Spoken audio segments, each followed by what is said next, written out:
Fashion is a dream maker, the illusion. Run by tycoons. LVMH and Gucci Group. Pinot was the lion and Arnault was the snake. Money was the goal. If you want to succeed in the world of fashion, you need Anna Wintour's blessing. You've got to love what's at the core of the industry, or it will kill you. What happened to the four designers is dramatic. Tom deposed, John career suicide, McQueen dead. I saw Mark spiraling downward terribly. As you get successful, you get more and more in danger. And if you cannot keep up, you're gone.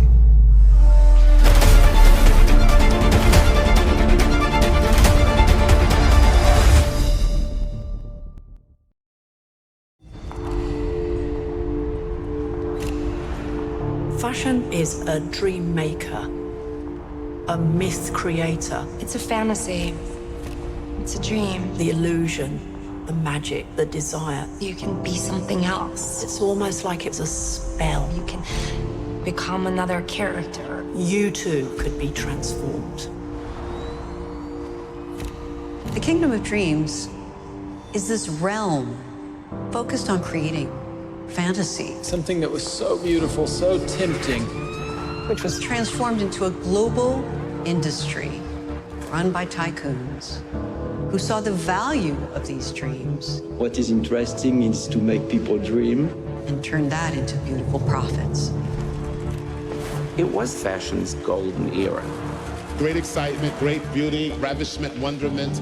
You don't get to that level if you're not driven by power and money. Greed and envy are what drive the Kingdom of Dreams. As the conglomerates amp up the pressure, they amp up the indulgence. When I pick up a drink or pick up a drug, it gets out of control.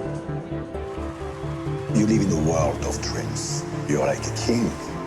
Sometimes I was acting like God. Everybody applauds you. Everybody celebrates you. After each creative high, there'd be this crash.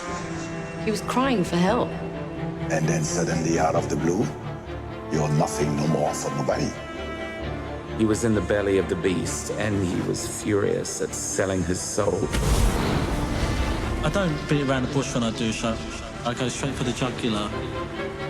You've got to love what's at the core of the industry, or it will kill you. And even then, it'll kill you.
Did you say if they're going to kill me, I shall kill them? Yes, I say from the beginning, yes, absolutely. Money is a terrible drug.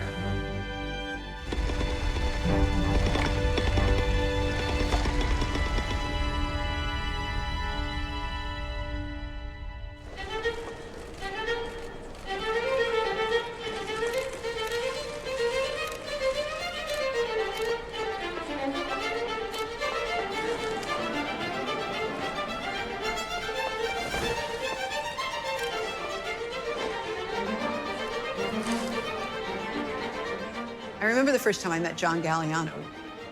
He was on the cusp of being a big deal.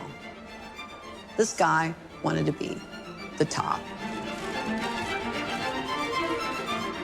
John had a breakthrough show where normally models walk down, they pose, they twirl. These girls looked like they were fleeing from wolves. Where they're like, wow, this is interesting. What this guy from London is doing is really interesting. John Galliano rules, man. Slamming. God bless you. Stop it! Fashion will have a future with people like John Galliano. People who have great imagination and create entire collections with no money, no financing. You know, this is a young guy, which is like doing everything with a string, a shoestring.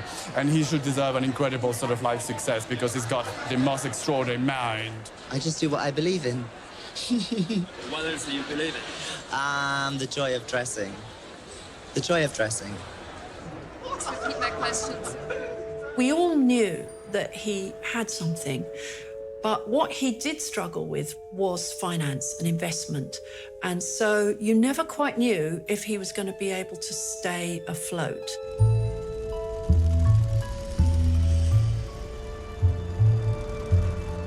Hi, I'm John Galliano.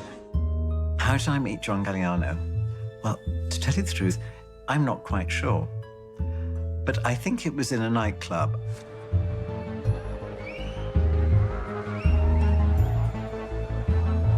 In London, everybody's from nowhere. We all reinvent ourselves, and we were looking to try and find the person that we wanted to be.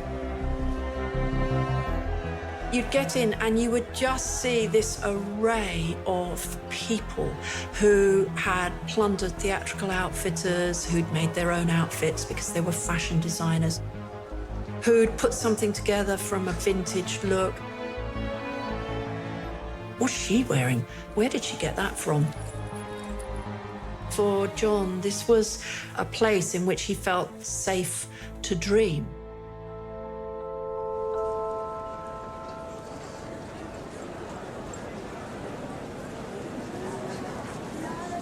Can I show you?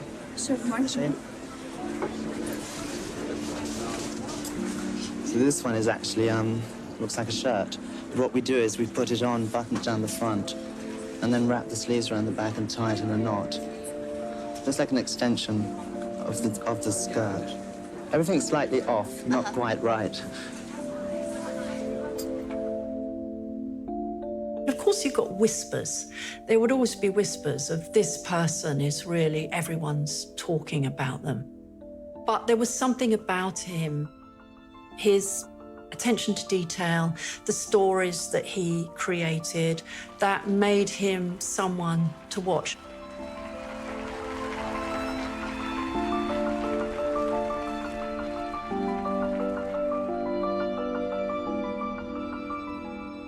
A friend of mine said, you should go and see the student John Galliano's work at St. Martin's. He's just done his degree show.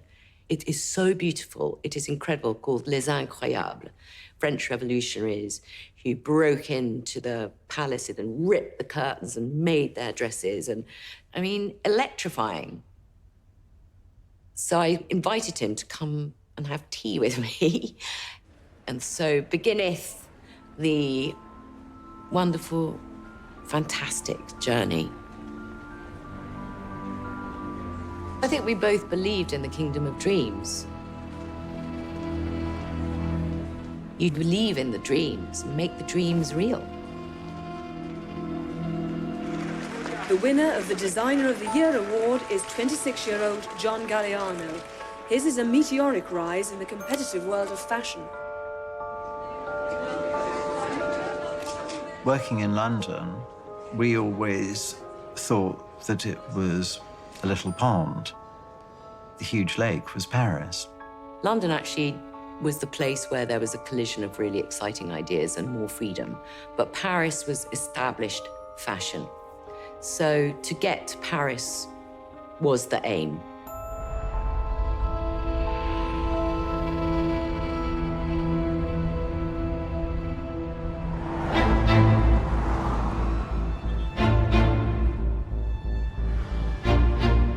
You know, to be successful, you need to dream. You do not need to be a dreamer, but you need to dream. And when you dream, you can do things that are impossible. Bernard Arnault is like the guy who plays Monopoly who wants to own all the properties on the board. And he won't stop until he does. Voilà, la maison de mes parents est là. C'était ça. C'est celle-là. What he really wanted to be was a very rich man. The richest man in the world. Et donc ça, c'était la maison de mes parents et dans laquelle j'ai passé une partie de mon enfance. Looking at these home movies of the Arnault family, there's nothing in these glimpses of provincial bourgeois life that would suggest Bernard Arnault was destined to run the greatest fashion empire the world has ever seen. I was brought up in the north of France, and I had a very enjoyable childhood. And then I went to work with my father.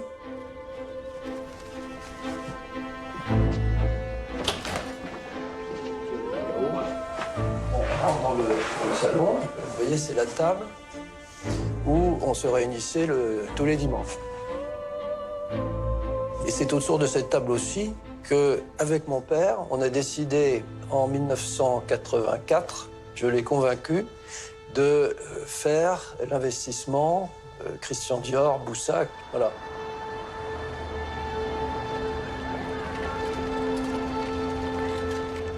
Bernard Arnault cropped up on my radar in the mid-'80s when he took over a company that was called Boussac, that was at one time a very prosperous textile company, but that had fallen upon hard times. And there was a gem in the Boussac empire, and that was Christian Dior. L'homme dont le nom évoque tous les prestiges de la haute couture française, Christian Dior. Lorsqu'au printemps de 1947, Christian Dior lança la mode baptisée depuis New Look, on parla de coup de foudre, de coup d'État, de révolution. Christian Dior was the most famous fashion brand ever when it was at the top of its game in the 1950s. Bernard Arnault saw that there was a real business opportunity here for him and didn't have too many scruples about the methods that he thought were the ones that would help him achieve his aim. Très vite, Bernard Arnault se débarrasse des entreprises déficitaires. Il les vend et leurs salariés avec. Une simple question. Le repreneur ne garde de Boussac que ses seuls trésors, notamment Dior. Ce qui est assez extraordinaire chez Dior, c'est que 30 ans après sa mort, Dior est mort en 57, et il y a eu beaucoup d'autres créateurs qui, à cette époque, étaient célèbres et dont on ne parle plus aujourd'hui. Dior, aujourd'hui, reste le nom le plus connu au monde. La mode amuse, c'est vrai? Qui n'est pas amusé par la mode, hein? Et même un financier doit s'amuser de temps en temps.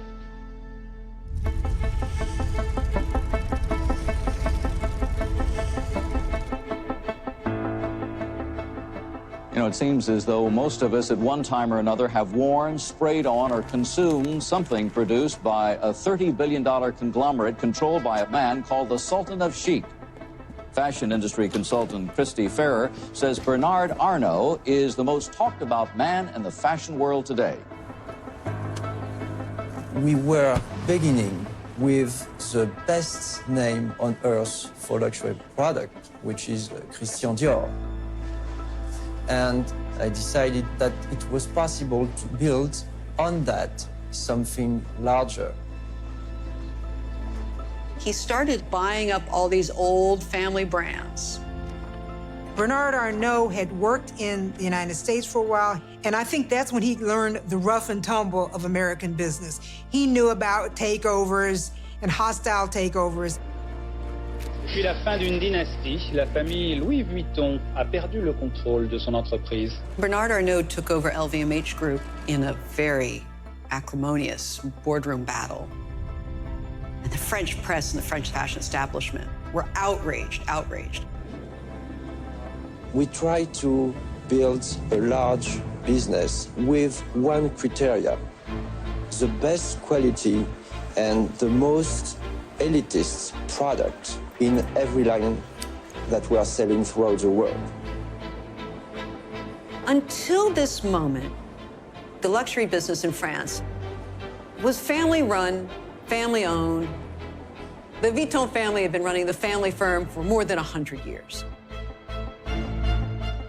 Arnault takes over the group, and little by little, he starts weeding it of people he doesn't want in power, mostly family members. They didn't matter, they could go.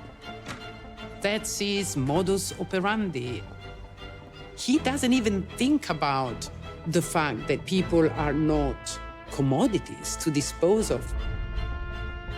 When you know Arnault's nicknames, like the Wolf in Kashmir or the Terminator, I mean, that's self-explanatory. You don't even need to know more, you know? I think he wants to be a wolf because he needs people to be afraid of him. The best one is Dom Perignon Rosé.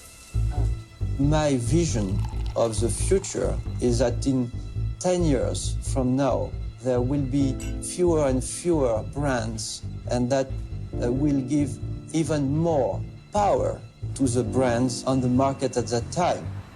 And now it's a sprawling luxury group, including Christian Dior, Louis Vuitton, of course, Moet & Chandon Champagne, Hennessy Cognac, Givenchy, Celine, lots and lots of brands, household names.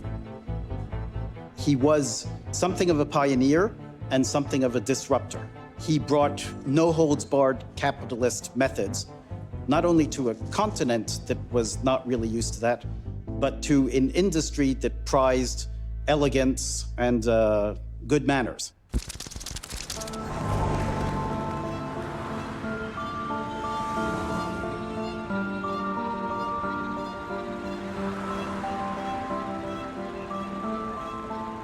Why Paris? I thought we'd bring a little bit of London to Paris. Was it always a dream of yours to be in Paris?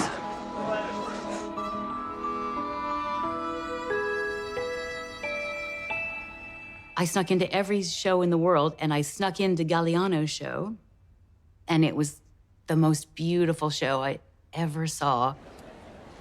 And from that moment, I fell in love with him, and he was my idol. I thought I was living in a dream. Like, I thought I was the luckiest person on earth, right?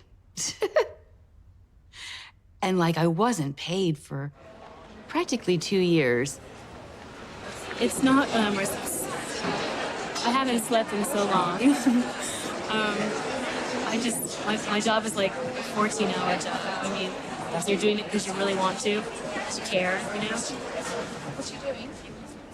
For me, it was like light. And you wanted to step into John's light. Otherwise, it was total darkness and blindness, and you would lose your way.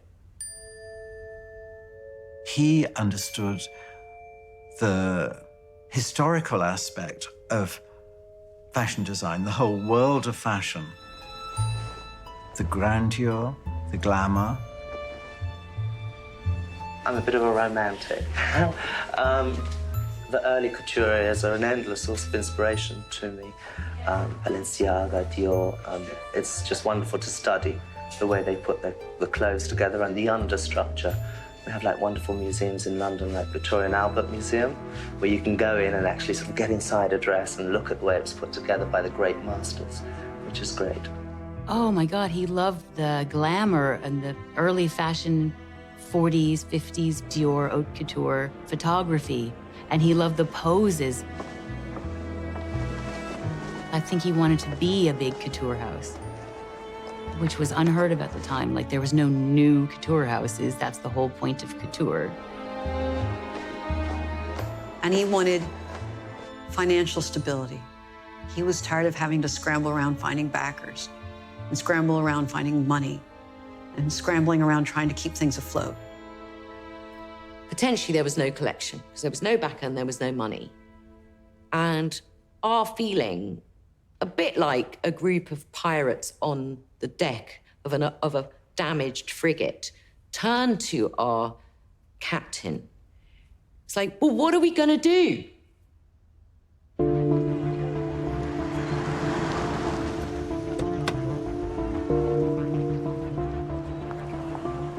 It's often said that if you want to succeed in the world of fashion, you need Anna Wintour's blessing. She is simply the most powerful woman in this industry. I don't think of myself as a boss. I mean, I think of myself as someone who's giving direction and guidance. I try and be decisive. Even if I don't know what the hell I'm doing, I try to be decisive. Bruce, how you doing? I'm not a believer in long memos or endless discussions. The blurb on your unauthorized biography reads, she's ambitious, driven, needy, a perfectionist. Well, I'm very driven by what I do. I am certainly very competitive. What else am I? Needy? A bitch? Perfectionist? Perfectionist. Well, let's try bitch first. Well, I grew up in London in the 60s.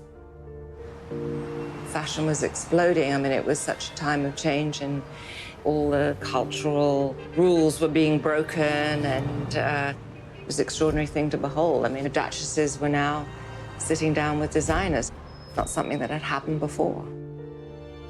I was always convinced that I wanted to get into journalism. My father was a newspaper editor, and my mother was a writer. So journalism was something that I was brought up with in my house. So I think I got a taste for it at an early age. Dewey, I know. And Ava. This is Marilyn when she came home. Yes. It's not just a fashion magazine. If you get the cover of American Vogue, you have made it in America, and it is a stamp of approval. So from a designer's point of view, if you can be included in the pages of American Vogue, you are part of the Anna Wintour vision of life. Well, I think I first met John when he was a rising star on the British fashion scene. We really became friendly when I became editor of American Vogue, and his company was in such dire financial straits. It isn't often that you meet a great designer, and it isn't, I mean, if you think about the great designers that have really changed the way women dress or look or how we think about fashion, but immediately when you saw what John was doing, you realized that he was one of them. So it was just like we had to help him. I mean, it was just, there was no question that we had to keep this man going.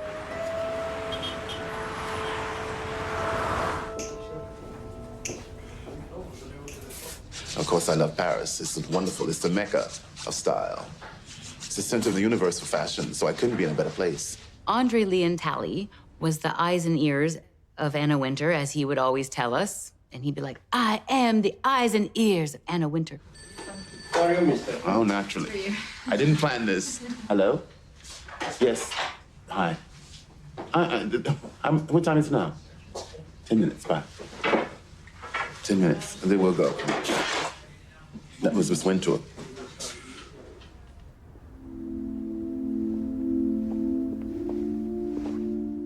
Andre Leon Talley is trying to find people to help John to get the financing to do the next show. Tradition says that one of the four musketeers, Aramis, lived there. So Andre gets Sao Schlumberger to agree to let John use her empty mansion to stage the show in.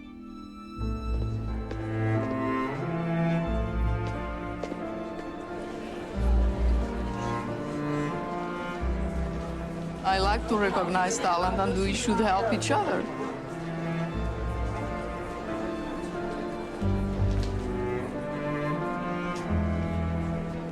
I had my brief from John and from Amanda Harlock, and I showed the hats, and I said, and the alterations, we can change this, change that. And he said, no, they're just great as they are. I was gobsmacked.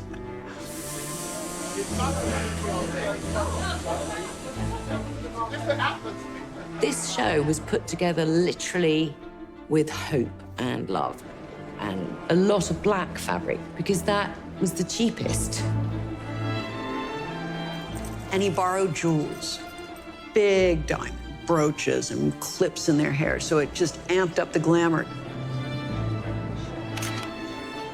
Everything was at stake with that show because we needed to get sales. Otherwise, we were going to have no future. That was it.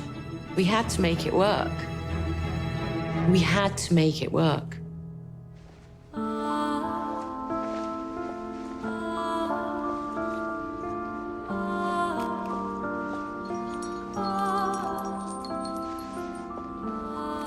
Each outfit was completely different and unlike anything anyone had ever seen before.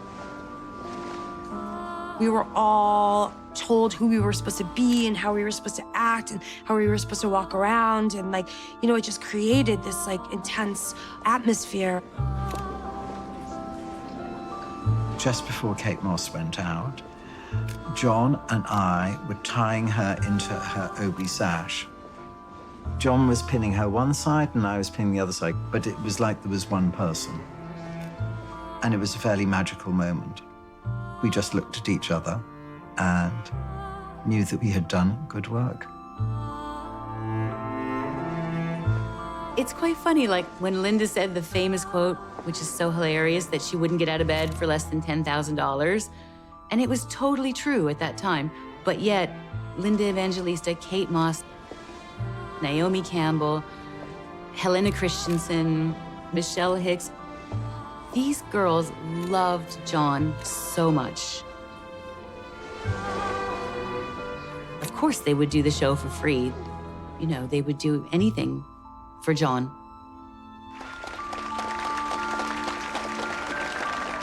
And you knew in the applause that something incredible had happened. It really was a moment that changed fashion, and I think for all of us that were there, it was one of the defining collections of our lives. There are moments like that when you sit there and you think, my God, this is going to change fashion. And that's when I think the world woke up and recognized John for who he was.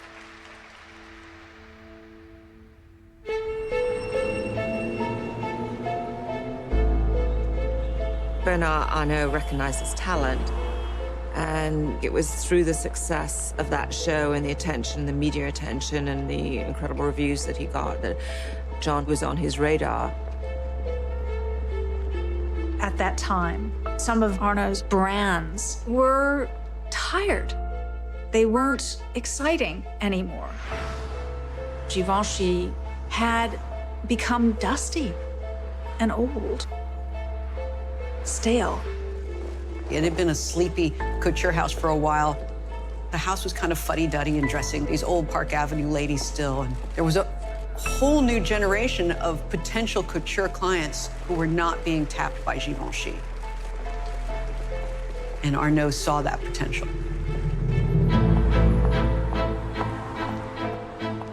He consulted everybody.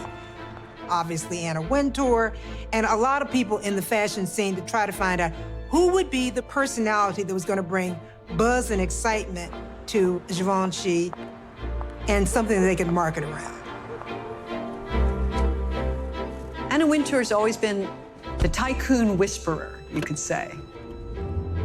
She might just say to them over dinner one evening, you know, you should keep an eye out on this guy. Or maybe you should go see that show that's coming up. She'd whisper in their ear a little, like, you should keep an eye on John Galliano.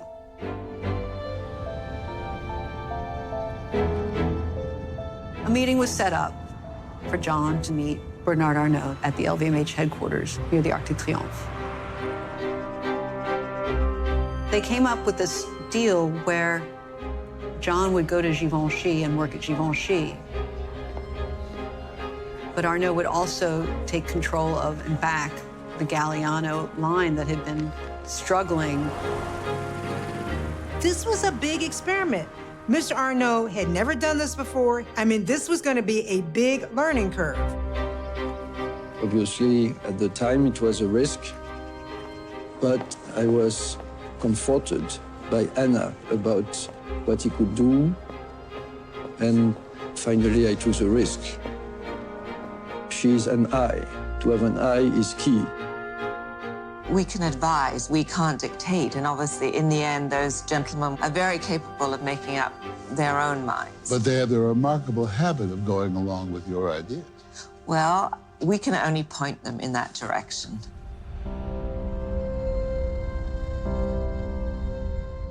Any designer looking for investors knows that there's going to be a trade-off. And the only thing that that designer can give to the investor is their name. They have no other collateral, which means that if the designer dies, quits, or whatever, then the investor can keep the business rolling along. There was a whole spate of designers in the 1990s who lost their names. They were literally bounced out of their own companies, and they were not allowed to use their names. And even when that happened, those cautionary tales, John still sold his name to Arnault.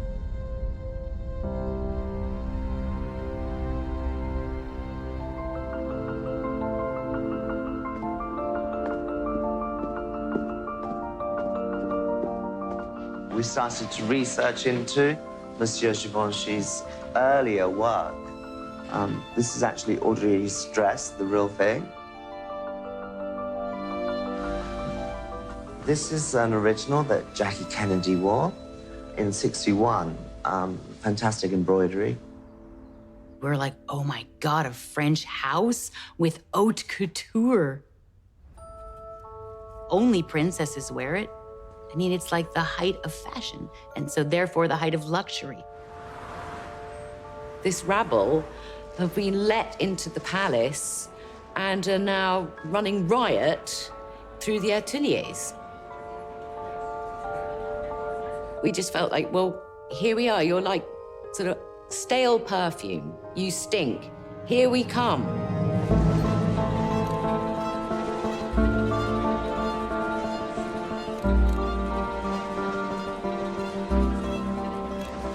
The first couture show is like, oh my God, we're doing a couture show. The real core of the business is the haute couture, because everything depends on the success of the haute couture. The fashion industry is like a pyramid. At the very top, you have couture. Couture sets the tone, the colors, the trends, the silhouettes, for all the way down to what you find in the shopping malls.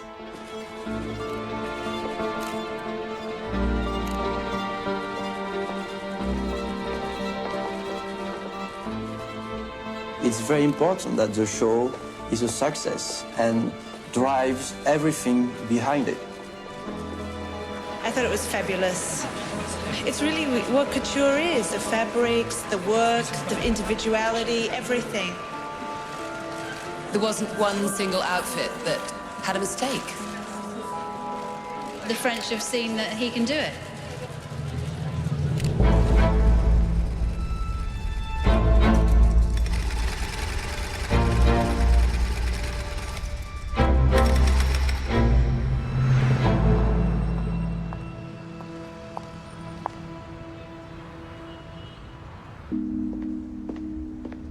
Je me rappellerai toujours ma secrétaire qui m'a dit Monsieur Galliano qui est arrivé, mais je ne sais pas si je peux le faire entrer dans votre bureau parce qu'il y a un homme à l'entrée qui a des cheveux. Enfin, vous verrez, Monsieur Arnault, je ne sais pas vous le dire, mais bon, si vous insistez, je vais le faire entrer. Donc, à ce moment-là, entre dans mon bureau John, qui effectivement, à ce moment-là, avait les cheveux, la rasta qui lui arrivait au milieu du dos, en t-shirt, et il s'assied. Je dis, voilà, John, comment ça va, hein? Alors, il paraît que vous êtes intéressé par Dior.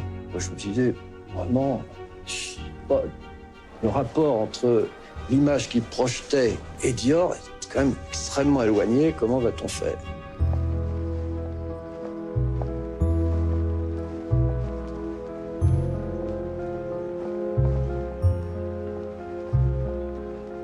We were aware that Dior was probably the biggest haute couture house in Paris.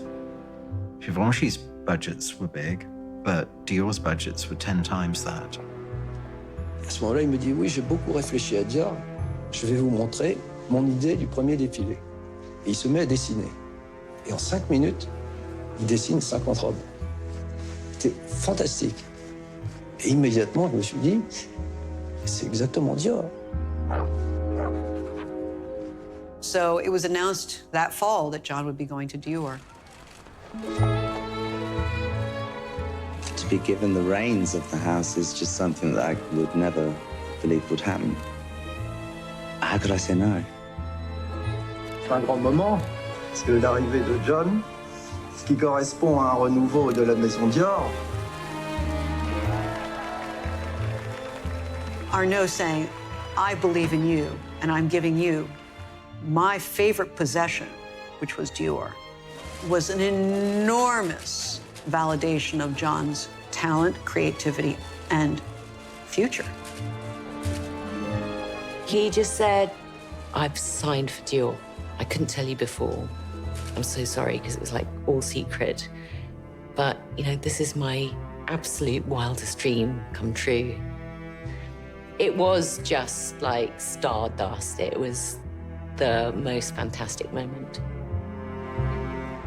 I remember the first day walking in there, and I walked up the grey carpeted staircase, and there were photographs either side of Marlene Dietrich, Ava Gardner, Missy Dior, standing on the steps where I was walking.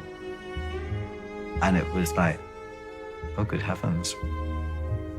Look where I am now. And so they needed somebody for Givenchy. How do you find another John Galliano? How do you find... I know, it's difficult to find. It's drama. Are you going to the Queen? Oh, man, what a scene at the Alexander McQueen show. Can we get in? We are back wall to wall. We have no space down. It's dead. Have a nice night. Hold on. We're trying to get into the Alexander McQueen show, but no one's being allowed in. The great Andre Leon Talley himself has been denied admission. Is that... What happened? I mean, they just said forget I don't know. I think maybe, you know, they just didn't organize it to realize that this is professional adventure that we're on. We've got like Anna Wintour sitting in this car. Miss Anna Wintour's Vogue magazine is sitting in the car. She's freezing and shivering. I mean, I heard he's great tailoring, and I'm very interested to see his cut. But this is ridiculous. Alexander McQueen held his show in New York, and he was just full of piss and vinegar, as they say, and he just didn't care. I know it wasn't your fault, but hey, there were a lot of angry people out there the other night when we couldn't get into your show. So what do you say to that? Sorry. You had Anna Wintour sitting out there in her limo trying to get in. You had 500 people turning up who didn't have tickets. And what can you do? Get a machine gun out and shoot a lot of them? You know what I mean? You can't do nothing about it.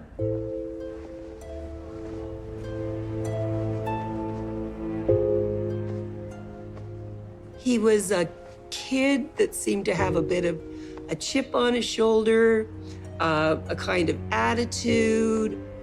I don't beat around the bush when I do a show. I go straight for the jugular. He was feisty. He was very playful. He just didn't give a rat's ass about anybody or anything, it seemed. Just seemed like this, you know, kid from the street that you'd, you know, meet at a pub or something. Yeah, or in a dark alleyway. You have to go to the extreme to cancel down to the norm. And I am the extreme.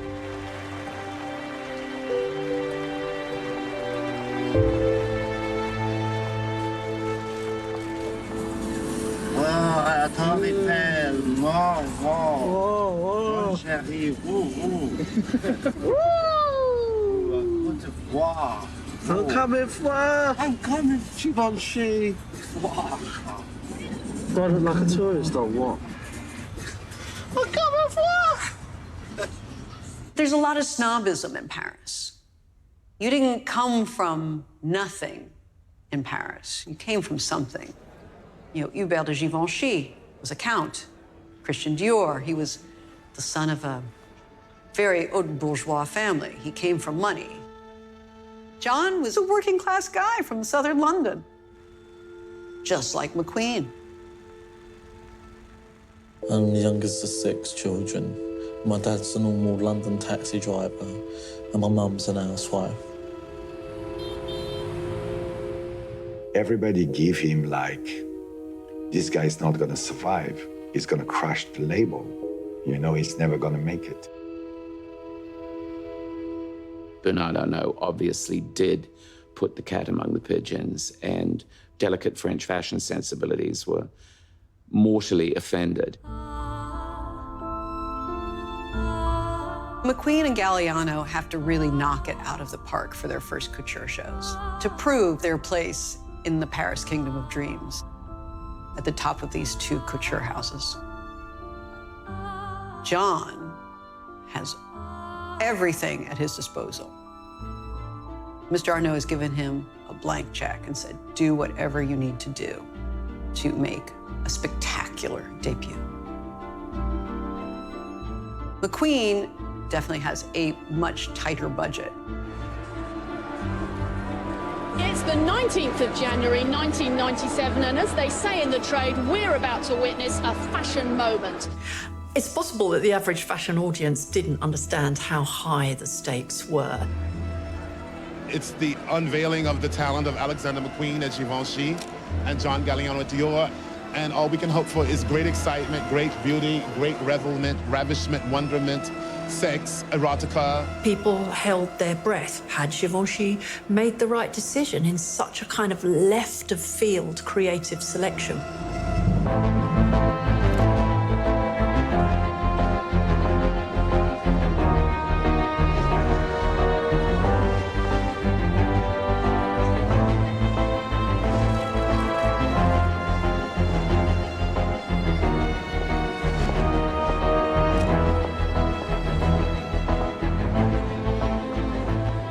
Okay, so 2 different feelings. McQueen, chaotic. People walking around, he's sweating, what's going on? Frantic, frantic, frantic. Galliano, chilled, relaxed. He has his own dressing room. You know, he's going to come out when he's ready. He'll come out and speak to the girls. Hi, how are you? It's all about the energy they exude.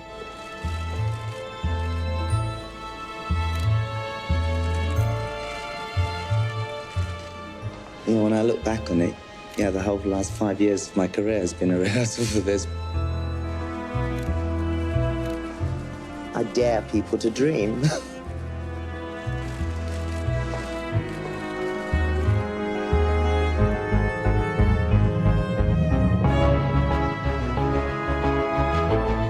It's an experiment with the most elaborate goods in the world. Gold, diamonds, damask, silks, you know, everything is the highest quality. And the workmanship in the ateliers is the highest quality.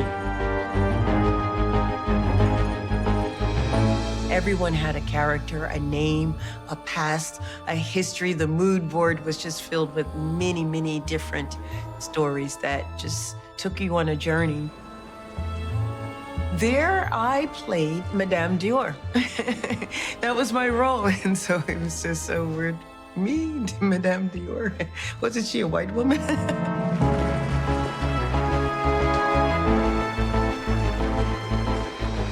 It wasn't good enough. It was okay, and it's fine if you showed it in London, but it was too derivative, and the tailoring wasn't quite what it should have been.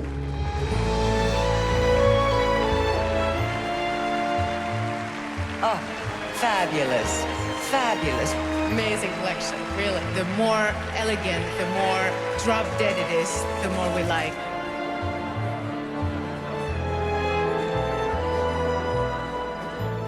John's first show was a spectacular success. McQueen and Givenchy was a misstep. It seemed ugly, it seemed crazy, it didn't seem couture at all. But it didn't matter. That's the whole point of it. It still made people talk.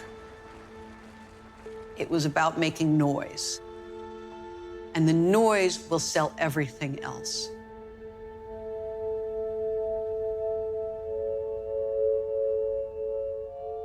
Then it all went wrong for me. I didn't think I wasn't going to go to Dior. I thought that they would realign the contract so that it would be possible for me to work there. Amanda had always been there with John since the beginning, and I just think she was kind of shocked when there was no plan for taking her to Dior. We both were like close friends of his, like the closest people to him, probably. I think it would have been good if we both would have stayed with him, because I think he did need like friends, you know, like we were like family. I don't think it was John's fault. If your wildest dreams suddenly become true, you wouldn't put them in jeopardy by asking for something more than what you've been offered. You don't, you just go, yes, because if you don't say yes, they might take it away.